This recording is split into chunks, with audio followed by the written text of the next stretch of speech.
Hi YouTube, it is the Bad Nerd, and I am back with a new video, and in this one, it is, again, MCU rankings. So, in the previous videos, I ranked up the Iron Man movies, the Thor movies, the Captain America movies, and then the Guardians of the Galaxy and the Ant-Man films. In this one, I am going to rank up the standalone films, so films that in the MCU that have yet to have a sequel, or films that have been made but have not had a sequel to yet. This will include Spider-Man Homecoming, because Spider-Man Far From Home is yet to be released, and I want to get these videos up before then. So yes, so there are 5 movies in total that have yet to have a sequel in the MCU. One, I don't think we'll get one anytime soon, but here we go, let's go with it. So, coming in at number 5, we have The Incredible Hulk. Number 4, Doctor Strange. Number 3, Spider-Man Homecoming. Number 2, Captain Marvel. And number 1, Black Panther. So, The Incredible Hulk. I find that incredibly underrated. Yes, I thought Ed Norton was good in this, but Mark Ruffalo really won me over with his performance in the Avengers. I don't know why the Green Heroes never get a good solo outing like Green Lantern did with DC. This movie is good, but it does have its flaws. I like the CGI they used for the Hulk in this.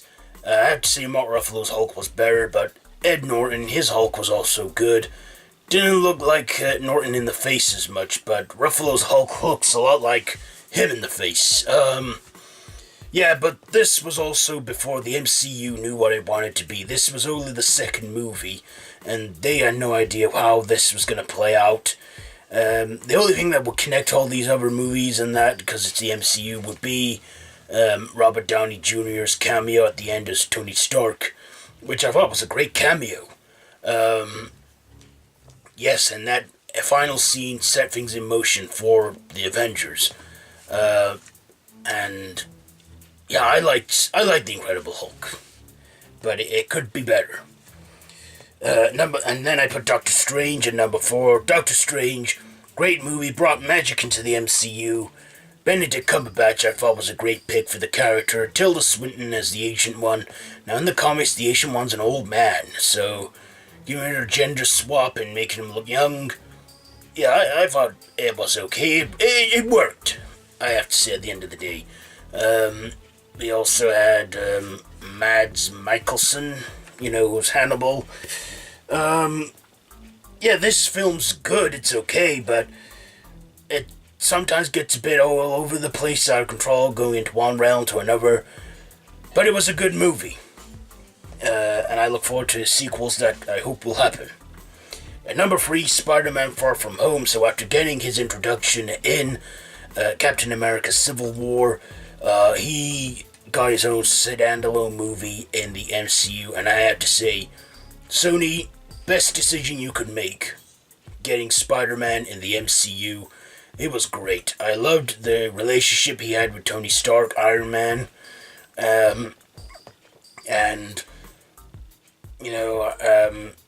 Tom Holland as Spider-Man.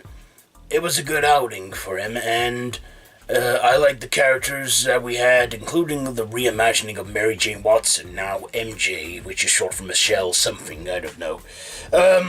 Yes, and we have Tom Holland as, I've already said Spider-Man. Michael Keaton, great as the Vulture. I thought John Malkovich would have been a good fit, but, Michael Keaton, he did an okay job. And at number 2, I put Captain Marvel. Now, this is the first Marvel movie ever to have a leading female, and I thought that was great. I loved Captain Marvel. I like the 90s throwback we had. I like the 90s soundtrack. I love Brie Larson as Captain Marvel, Carol Danvers. I like the de-aging stuff they did on Samuel Jackson's Nick Fury, and I like how Nick Fury was a completely different person to what we'd seen before in the MCU. We always knew him as the bald guy with the eye patch, and yes, we got to see a different side to him and how he lost his eye from the cat alien goose. It was a fun movie. It really was. Great CGI, great action, great CGI. I think I've just said that twice.